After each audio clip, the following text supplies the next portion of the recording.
Buenos días, buenas tardes o buenas noches, dependiendo del lugar del mundo que tú te encuentras. Bueno, bienvenidos también a un café con R. Bueno, y hoy estoy en Madrid disfrutando de este... Miren qué día maravilloso me tocó y en este lugar tan importante. Y básicamente porque hoy voy a conversar con Guillermo Pérez Alba, conocido en el mundo, tal como dice acá, Padre Cripto. Bueno, Guillermo es un programador con años de experiencia en el mundo cripto y bueno, está divulgando también lo que nadie o casi nadie explica bien, pero define todo lo demás. Así que hoy día vamos a hablar de autocustodia, de su seguridad, de privacidad y también anonimato. Bueno, y este episodio, porque estamos hablando de cripto, no es para perseguir la próxima moneda ganadora. No, señores. Es para que puedas tú moverte con más tranquilidad y criterio en un entorno donde los errores se pagan caro. Y aquí nos va a contar Guillermo. Bueno, de programador a divulgador.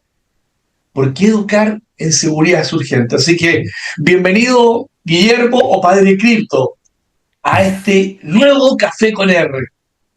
Muy buenas, Roberto, ¿qué tal? Pues bueno, encantado de estar por aquí y de que pasemos un rato conversando de estos temas que, como bien has dicho, bueno, no son los que se suelen hablar porque no son los más atractivos para la gente, aunque luego, cuando pasa lo que pasa, se convierten en interesantes.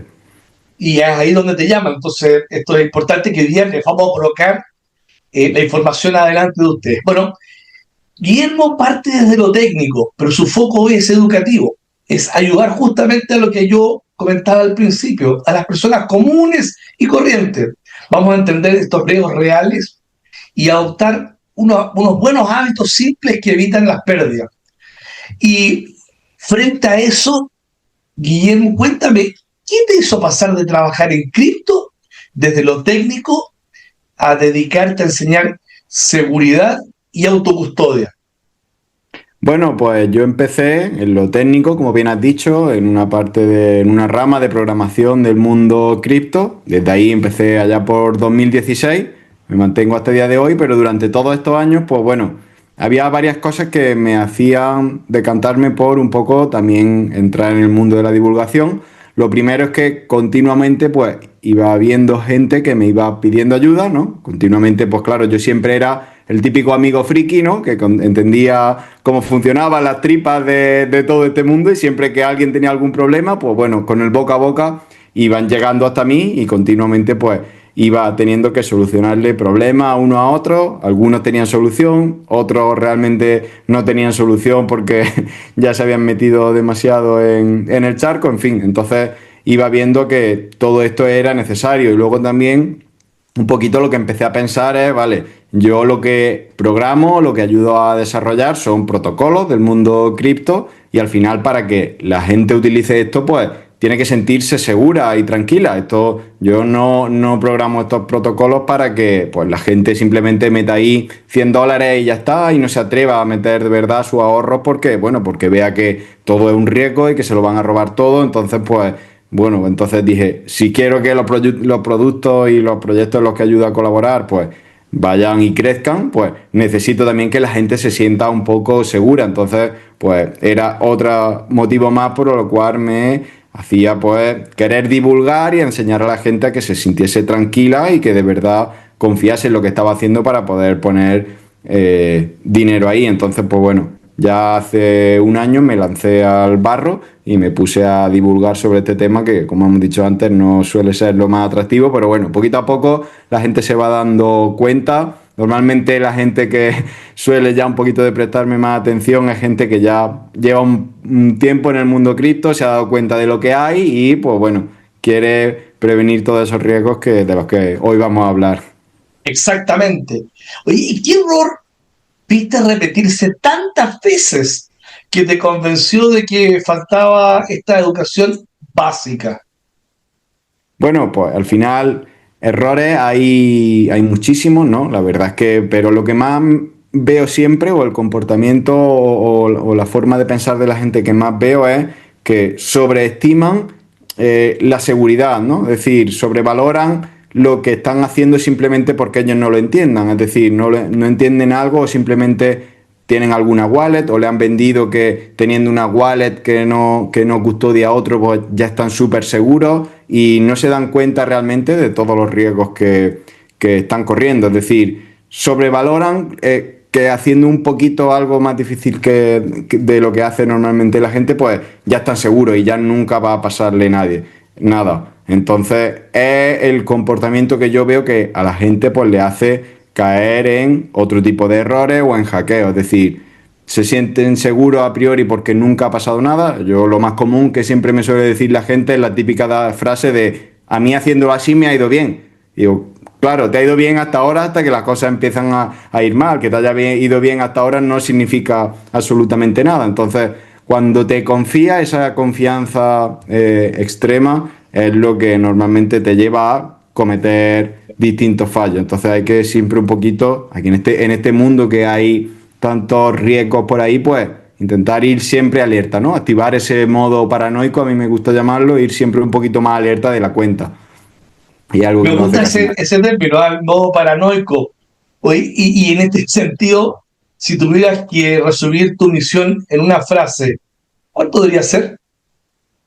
Bueno, un poco hilándolo con lo que decía al principio, pues conseguir que la gente realmente se sienta en paz, autocustodiando sus criptomonedas, al nivel de que, pues de verdad pueda poner los ahorros de su familia ahí y sentirse tranquilo y dormir por la noche. Porque al final yo es algo que siempre digo, yo vendo tranquilidad o lo que yo busco es que la gente pues se sienta confortable con lo que hace y sepa lo que está haciendo, porque es muy común en este mundo ir haciendo un poco las cosas a ciegas, ¿no? Es decir, ir probando sin saber muy bien lo que va a pasar cuando va a enviar una transacción y eso no puede ser, no puede sentirse cada vez que alguien va a hacer un movimiento en el mundo cripto, no debería sentirse, no se le debería sentir el corazón en un puño, ¿no? Debería saber que lo que va a hacer está bien y por qué es lo que está haciendo y que no va a tener ningún problema a cada paso que da. Entonces, ese un poco sería mi misión final, conseguir que la gente pues esté tranquila y en paz con sus pertenencias cripto. Bueno, con esta base de todo lo que ya hemos escuchado en esta introducción, a la audiencia lo que más le importa es cómo ocurren los robos y cómo vamos a bajar el riesgo. Y Padre Cristo nos va a contar. Así que entremos a conversar ataques comunes y especialmente hábitos en que no tenemos que caer. Porque en cripto la mayoría de las pérdidas no ocurren por los hackers geniales, sino que por ataques repetidos, es así, engaños, suplantaciones, filtraciones de datos y errores de hábitos. Así que, cuidado, señores. ¿De qué formas intentan robarle cripto a una persona común y corriente? Bueno, pues un poquito, como bien has dicho, los ataques son variados y los hackers también son variados. Es cierto que hay muchos tipos de ataques muy sofisticados y hackers que de verdad tienen muchísimo conocimiento y lo que hacen es súper complejo, pero los ataques y los hackeos que más veo repetidos al final son los más comunes. Al final siempre lo que intentan es hackear los comportamientos de las personas. ¿Por qué? Porque al final hackear el comportamiento de una máquina, de un código de programación, cualquiera de ese tipo de cosas, son más complicadas, son más sofisticadas, pero el comportamiento humano es súper fácil. Siempre la mayoría de ataques vienen por ahí. ¿Por qué? Bueno, con lo que hemos dicho antes, porque nos confiamos, porque hacemos una misma acción de manera repetida y pensamos que ya pues, siempre va a estar bien. Ese tipo de cosas nos hacen bajar un poquito la guardia en muchas actividades. Entonces, veo ataques muy sencillos, muy simples, que llevan mucho tiempo existiendo y al final si siguen existiendo, eso significa que para los hackers siguen siendo rentables, ¿no? Tenerlos activos. Ataques tan sencillos como, por ejemplo, hay uno que me gusta siempre comentar mucho y es, yo lo llamo el portapapeles secuestrado. El portapapeles es simplemente eso que tenemos en nuestro ordenador, que es donde cuando copiamos y pegamos algún texto o lo que sea, pues el portapapeles es donde se almacena lo que copiamos antes de luego pegarlo. Es algo muy simple, ¿no? Muy chorra, pues. Siempre que nosotros vamos a hacer un envío cripto, lo más común es copiar una dirección y pegarla en la wallet para hacer ese envío. Pues bueno, ese portapapeles secuestrado es, al final, cuando en algún ordenador pues se comete algún error y se descarga algún malware o algún tipo de estos de código que realizan algo en tu ordenador, pues este portapapeles secuestrado lo que hace es detectar cada vez que tú copias una dirección de criptomonedas, ya sea del mundo Bitcoin, del mundo que sea, y cuando detecta que lo que has copiado es una dirección cripto, la modifica por una del atacante. Entonces, ¿qué ocurre? Que tú vas a hacer un envío, copias una dirección, que puede ser de algún amigo, de algún sitio al que vas a enviar tus criptomonedas, y la que pega es distinta. Pero ¿qué ocurre? Que aquí por eso viene el fallo o el hackeo a las personas, porque las personas no comprueban realmente que lo que tú estás copiando y pegando es lo mismo.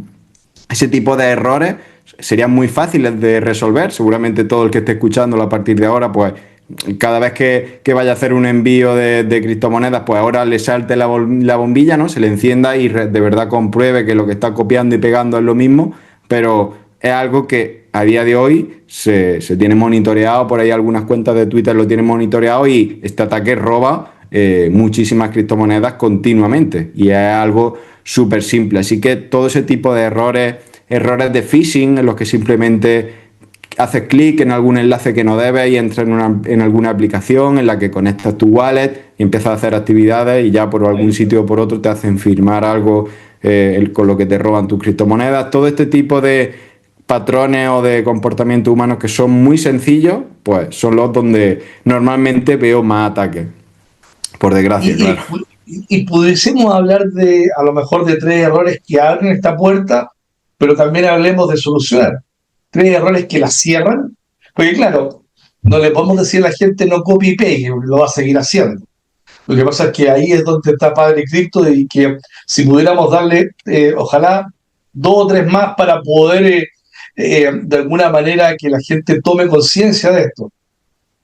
Bueno, pues lo primero es siempre, como he dicho antes, activar ese modo paranoico. Entonces, al activar ese modo paranoico hay algunas cositas que podemos ir haciendo para intentar limitar esos errores. Entonces, lo primero, sobre todo que yo me suelo recomendar mucho es aprender a dividir, ¿no? A fraccionar nuestros fondos cripto para distintas actividades que vayamos a hacer. Yo siempre suelo decir, cuando vas a comprar el pan, no vas con 3.000 euros en la cartera, ¿no? Porque no necesitas tanto dinero. Entonces, cuando vayas a hacer ciertas actividades con tu cartera cripto, pues ten distintas carteras y los fondos que tú estás autocustodiando para tu jubilación o para lo que sea a largo plazo, pues tenlos separados y cada vez que tú quieras hacer alguna acción, algún intercambio, necesitas hacer un envío a alguien, un pago, pues simplemente mueve entre tus mismas carteras tus fondos y solamente ten en estas billeteras que puedan estar un poquito más en riesgo o con las que sueles hacer más actividades con las que pudieras cometer algún fallo, pues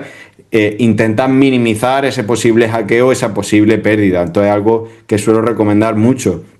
Luego empezar obviamente a formarte en el uso de billeteras físicas, que es algo muy común en el mundo cripto, pero que la gente cuando de primera llega a este mundo pues lo ve como algo súper complejo. Es cierto que tiene una pequeña curva de aprendizaje, hay que dedicarle un poquito de tiempo a aprender, pero es algo que limita un montón todos los errores que puedes cometer, que hemos estado mencionando antes, porque al final pues siempre los ordenadores y móviles pues son dispositivos vulnerables y no es ahí donde deberían estar esas criptomonedas. Entonces esas billeteras son muy, muy recomendables.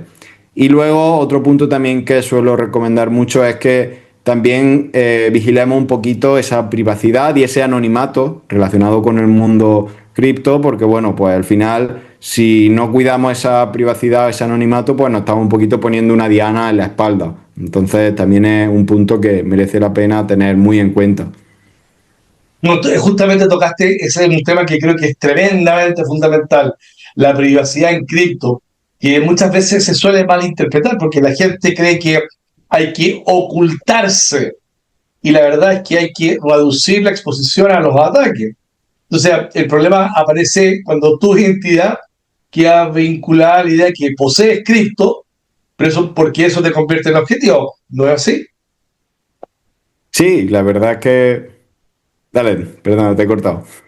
No, no, vale, está bien, está bien. Ah, Pero vale, digamos pensaba que que... quería enlazarlo, quería enlazarlo. ¿Por qué la privacidad es una necesidad de seguridad y no es un capricho? Claro, a ver, el tema de privacidad y anonimato en el mundo cripto, pues siempre lo que primero la gente piensa es en, pues, tener esas criptomonedas de manera anónima para no tener que pagar impuestos, ¿no? Es lo que siempre a la gente, pues, le suele Sí, atraer mucho, es lo primero que es lo que se suelen fijar y, pues, la gente se piensa que la privacidad o el anonimato solo sirve para eso. Pero realmente no es así, porque al final el mundo de las criptomonedas es un mundo en el que, bueno, como ya sabemos, pues nos permite ser de verdad dueños de nuestro propio dinero, ¿no? De nuestros propios activos y solamente dependen de nosotros. Pero con esa posibilidad o con ese poder viene un riesgo extra, y es que cualquier tipo de ataque hacia nuestra persona, pues es muy fácil que cualquiera de esos atacantes, pues pueda forzarnos a realizar distintas cosas, a robarnos nuestras criptomonedas de manera muy fácil. Entonces, conviene muchísimo mantener también ese modo paranoico en cuanto al anonimato para no vincularlo, no vincular nuestra identidad, nuestra dirección postal, nuestras direcciones de correo, nuestros números de teléfono, nuestros nombres, con la autocustodia de criptomonedas. Porque al final, si todos estos hackers, o ya no hackers, sino pues, estos delincuentes, porque al final un delincuente que se planta en tu casa o que te intenta forzar a que tú le des tus criptomonedas, pues realmente ya no es un hacker, pero al final toda esa información normalmente suele estar por ahí en lo que se suele denominar la dark web. ¿Por qué? Porque si tú empiezas a vincular en distintas empresas, por ejemplo, a la hora de comprar estas billeteras físicas que hemos mencionado antes, que si no la compras de manera anónima, pues básicamente en las bases de datos de esas empresas está guardando toda esta información que hemos dicho, tu nombre, tu dirección, tu correo electrónico, tu número de teléfono. Esas bases de datos continuamente se roban. Entonces, ¿por qué? Porque son muy atractivas para estos hackers y para este mercado negro. Entonces, en el momento en el que esas bases de datos están por ahí circulando, tú solo, por no mantener esa privacidad, te has puesto una diana en la espalda y ahora pues ya eres un objetivo para todos esos delincuentes. Entonces, hay que intentar un poco mantener esa privacidad, no solo por el tema de intentar no pagar impuestos o reducir esa carga impositiva o todo lo que permite la privacidad, pero también en este caso esa privacidad y ese anonimato sí que se convierte en seguridad. ahora, ¿existen otros riesgos que puedan aparecer cuando los datos de las personas quedan asociados a la actividad cripto? Bueno, pues sí, todo lo que hemos comentado. Al final, todos esos riesgos vienen de pues, que toda la información que se pasa a la blockchain, al final se queda ahí para siempre. La gente también un poco malinterpreta todo lo que hay alrededor de las criptomonedas, pensando que todo es anónimo por defecto, pero realmente las criptomonedas no son anónimas en absoluto. Al final se quedan... creo que he vuelto a quedarme sin cámara, ¿no? No, está bien, dale, sigue. Sí, te Perdón, quedaste sí, pero ahora bien. me ha vuelto a Pero salir, no sé por qué. partamos de nuevo, partamos de nuevo, partamos. Me va a gustar. Joder. Oye, ¿y qué otros riesgos aparecen cuando tus datos quedan asociados a tu actividad cripto? Bueno, al final, pues hay muchos riesgos que vienen alrededor de ello, y todos nacen de que la gente malinterpreta el por qué piensa que las criptomonedas son anónimas por defecto. Y es que las criptomonedas realmente no son anónimas como tal. Todo lo que ocurre en blockchain y todas las transacciones que se materializan en la cadena de bloques quedan ahí para siempre y son transparentes realmente para cualquiera que sepa mirar ahí. ¿Qué ocurre? Que normalmente las personas no saben mirar ahí, entonces piensan que nadie sabe inspeccionar esa cadena de bloques y esos registros para poder sacar información muy valiosa de ahí. Entonces, de nuevo, la gente infravalora todas las cosas que pueden hacer esas empresas que intentan analizar la cadena, analizar todas las transacciones de la gente, recopilar todos sus datos y al final, pues bueno, continuamente toda la información de toda la gente está en esa empresa y todo el mundo queda muy expuesto, salvo que empieces a activar ese modo paranoico y preocuparte por todos estos temas, tanto como la seguridad. ¿Existen algunas prácticas simples que puedes recomendar para reducir la exposición y a la vez protegerte sin volverte experto?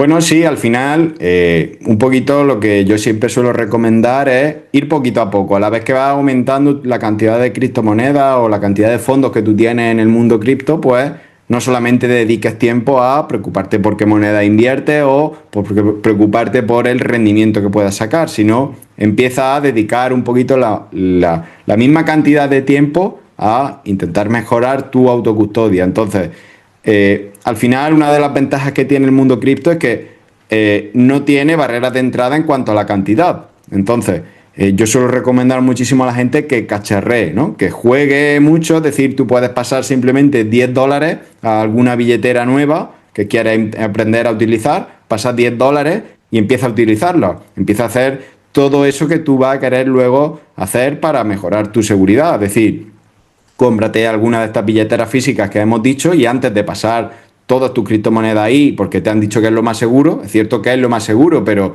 si no sabes de verdad utilizarla, porque hay muchos detalles a tener en cuenta, pues no pase ahí todos tus fondos hasta que no sepas utilizarla. Pasa solamente $10, 20, lo que sea, y empieza a cacharrear mucho, hacer pruebas, enviarte a un sitio, recuperarlo. Siempre ponte en las peores situaciones. Al final, aquí hay una serie, hay una serie de palabras para que en el mundo cripto tienes que almacenar para guardar de verdad tus criptomonedas, ¿no? Son 12 palabras que se suelen denominar frases semilla. Pues la gente no hace pruebas ellos mismos antes de poner su fondo ahí, de comprobar si esas 12 palabras que ellos tienen que anotar en papel, pues comprobar si de verdad le dan acceso a sus criptomonedas. Es decir, ponte en esas situaciones extremas en las que pues, se te rompe un dispositivo, tu ordenador, lo que sea, se te rompe la billetera física, tienes que ser capaz de recuperar tus criptomonedas con ese papelito con 12 palabras que tú has anotado. Entonces, realiza todas estas pruebas a priori antes de mover tu fondo ahí. Sé muy precavido y realiza todas estas o planea todas estas situaciones antes de mover tu fondo ahí. Entonces, hay muchas madrigueras, ¿no? Como se suelen denominar en el mundo cripto, en las que la gente puede ir adentrándose y, pues bueno, la recomendación es que a la par que van dedicando tiempo a decidir en qué moneda invierten, pues que dediquen tiempo a la seguridad y cacharrear mucho, porque es como de verdad se aprende. Yo le puedo recomendar a la gente cuáles son las mejores billeteras, las mejores hardware wallets, lo que quieran, cuál es el mejor esquema para custodiar sus criptomonedas, pero si de verdad no prueban, da igual, porque van a pasarle a una de estas billeteras físicas y como no han probado de verdad, pues van a perder los fondos porque no tienen práctica.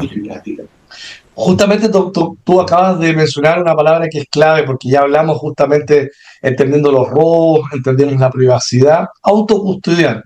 Porque la gente cree que autocustodiar no es solamente guardar una clave en el papelito, sino que realmente se trata de diseñar un sistema simple, robusto y sostenible. Y bueno, toda esta sostenibilidad es parte de esta herencia, en que tus fondos, como herencia, no se pierdan si pasa algo. Y en ese sentido, ¿qué es autocustodia bien hecha, explicada de forma simple? Bueno, pues ahí hay bastantes o varios términos que podríamos mencionar, pero sobre todo hay algunos detalles que tiene que tener una buena autocustodia que a la gente le hace sentirse de verdad tranquila con la autocustodia de sus criptomonedas. Uno de los primeros es el no tener un punto único de fallo. ¿Por qué? Porque, claro, al final los desastres ocurren y esto es un poquito como la ley de Murphy, ¿no? Si algo malo tiene que pasar, va a acabar pasando. Entonces, tú no puedes tener los ahorros de tu familia en un sitio si tú sabes que todo depende de un pequeño papelito en el que tienes anotado 12 palabras o de un pequeño dispositivo como el del tamaño de un pendrive, que si se te rompe o se te pierde, pues pierdes todos tus ahorros. Entonces, no puede depender tu seguridad de eso, no puede haber un punto único de fallo para que tú estés tranquilo. Entonces, estas 12 palabras o estas claves privadas que nosotros tenemos que tener bien guardadas deben de estar en distintos sitios. Debes tener no solamente en tu casa, porque bueno, ya hemos visto que desastres ocurren en todo el mundo, de todo tipo, variado. Entonces, no queremos ser resistentes a todo ese tipo de problemas. Entonces, que haya redundancia en todos estos elementos privados que te hacen acceder a tus criptomonedas. Y a la par, vinculado un poquito con eso, pues no solamente que todo sea redundante, sino que cuando generamos esa redundancia y confiamos en otras personas, pues conseguir que esas otras personas en quien confiamos, aunque sean de nuestra familia y sean de nuestra máxima confianza, puede que pues no tengan en tan buena estima las criptomonedas, sean un poquito más descuidados, no sepan realmente lo delicado que es lo que le estamos dando para que nos ayuden a guardar nuestras criptomonedas. Pues bueno, hay que conseguir tener una estrategia de autocustodia que no dependa también de esas personas. Es decir, que confiar en otra persona para que te ayude a custodiar tus criptomonedas, pues no sea algo que te perjudique en tu seguridad. Entonces tenemos que buscar patrones o esquemas de seguridad que no solamente dependan de un elemento privado, sino que dependan de distintos elementos privados que podamos tener en distintas ubicaciones. Entonces eso te va a dar mucha seguridad y al final el mundo cripto y de la seguridad avanza muchísimo y permiten tener distintos esquemas que a la gente le hace de verdad estar seguros, porque bueno, pues dependen también del tiempo y dependen de muchas cosas que nos ayudan a que no dependan de una única persona ni tengamos un punto único de fallo. Oye, y existe así como una especie de, no te digo que una lista, pero si podemos enumerar algunos errores típicos, por ejemplo, el papelito que se me perdió, se me quemó la casa, le confié a mi suegro se enojó conmigo, no me quiso dar el papelito. Son los errores típicos que la gente hace al autocustodiar y por qué pasan. Bueno, el que veo más es siempre estas 12 palabras, almacenarlas en algún medio digital. Es decir, hacerle una foto con el móvil, tenerla guardada en un documento de texto en el ordenador, compartirlas por WhatsApp, todo ese tipo de cosas. Parece que no, porque realmente nunca pasa nada, pero estoy harto de ver continuamente, es lo que más se repite, a gente que a priori no saben por qué le han robado, porque dicen que lo tenían todo bien anotado y no, y al final siempre descubres que pues lo tenían en un Excel, lo tenían en una foto en el ordenador, en su nube de Google Drive o de lo que sea, y al final esos problemas siempre ocurren. Entonces es uno de los problemas que más veo. Y luego, pues bueno, no tener un extremo cuidado con esas 12 palabras, porque al final, pues la gente ni se preocupa en cómo la escribe, algunos ni entienden su letra. He visto de verdad cosas que te sorprendería, pero que continuamente me llegan ese tipo de cosas que la gente, cuando le ocurren a ellos mismos, luego se tiran de los pelos. Es decir, ¿cómo he sido tan tonto? Y bueno, al final es que lo que ocurre siempre es que empiezas con una wallet, pone un poquito de dinero solamente para probar y luego pues te deja ir, ¿no? Te deja ir, confía y empieza a poner más dinero en esa misma wallet y no te preocupas de decir, coño, ¿haría yo esto bien al principio? ¿Lo hice todo bien o no? Pero bueno, pues al final siempre empezamos un poquito por probar o porque alguien nos dice, mira, prueba a meter aquí un poquito de dinero que me han dicho que esta criptomoneda va a multiplicar su precio y luego pues dejamos esa misma wallet para siempre y obviamente pues hay que tener un poco más de cuidado, pero es lo que más veo es eso, tener esas 12 palabras almacenadas en algún medio digital que obviamente es vulnerable. Oye, ¿y hay algún plan de herencia, pensando esto, que no se me pierda nada, y qué principios se deben respetar para que funcione? Sí, la verdad es que el plan de herencia es súper importante, es una de las cosas que yo más ayudo a hacer, porque al final, como te mencionaba antes al principio, creo que era de hecho fuera de cámara, la gente con la que yo la que suele ser más mi cliente o la que más se preocupa por los servicios en los que yo doy, pues son gente que ya lleva tiempo en el mundo cripto, que se da cuenta de lo que hay, que ha aprendido de verdad todas las bondades que tiene, pero que sabe que tiene que tener cuidado con muchas cosas. Entonces suelen ser padres de familia o matrimonio o gente que tiene hijos, entonces se preocupa mucho por estos planes de herencia y por qué ocurriría, ¿no?, con este dinero si a mí me pasa algo. Pues bueno, porque al final pues tienen hijos o aunque sean alguien joven, pues bueno, si de verdad empiezas a poner ahí una cantidad grande de tu dinero, pues puedes tener una pareja, puedes tener unos padres a los que deberían de tener acceso a ello. Entonces, esos planes de herencia normalmente hay que diseñarlos acorde un poquito a la situación de la persona, a las distintas ubicaciones o personas en las que puede confiar, el conocimiento de esas personas.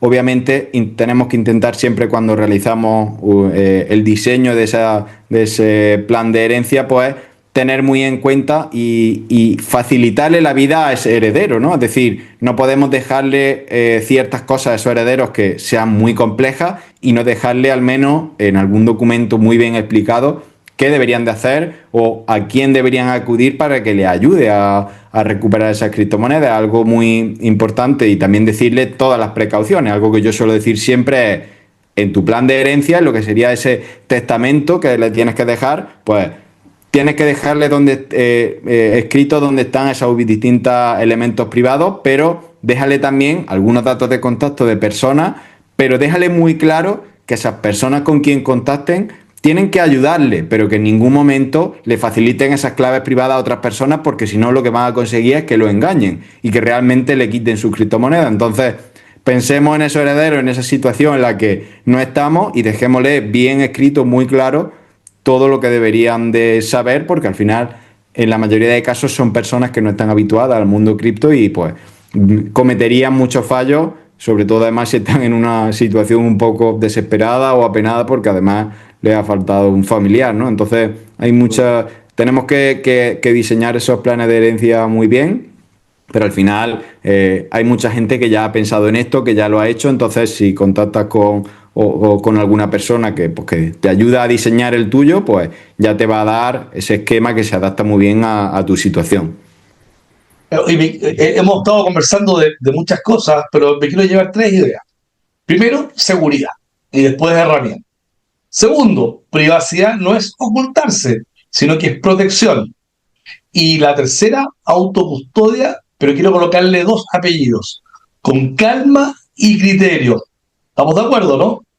Totalmente de Mira, acuerdo.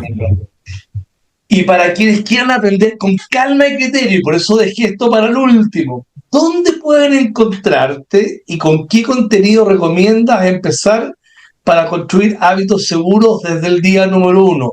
Porque la idea justamente es esa, es poder dejar la puerta abierta para que la gente sí converse contigo después de esta introducción a seguridad, privacidad y autocustodia en cripto.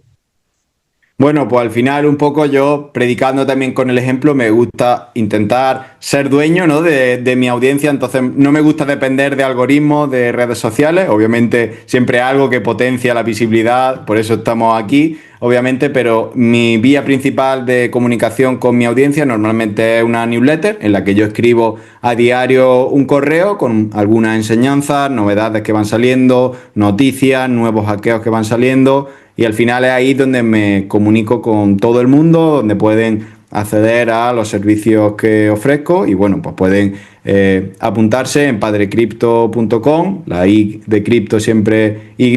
Y bueno, ahí pueden un poquito entrar en mi ecosistema y aprender a empezar a adentrarse en este mundo de la seguridad para pues lograr esa tranquilidad y esa paz a la hora de operar en el mundo cripto, que normalmente nunca se suele encontrar.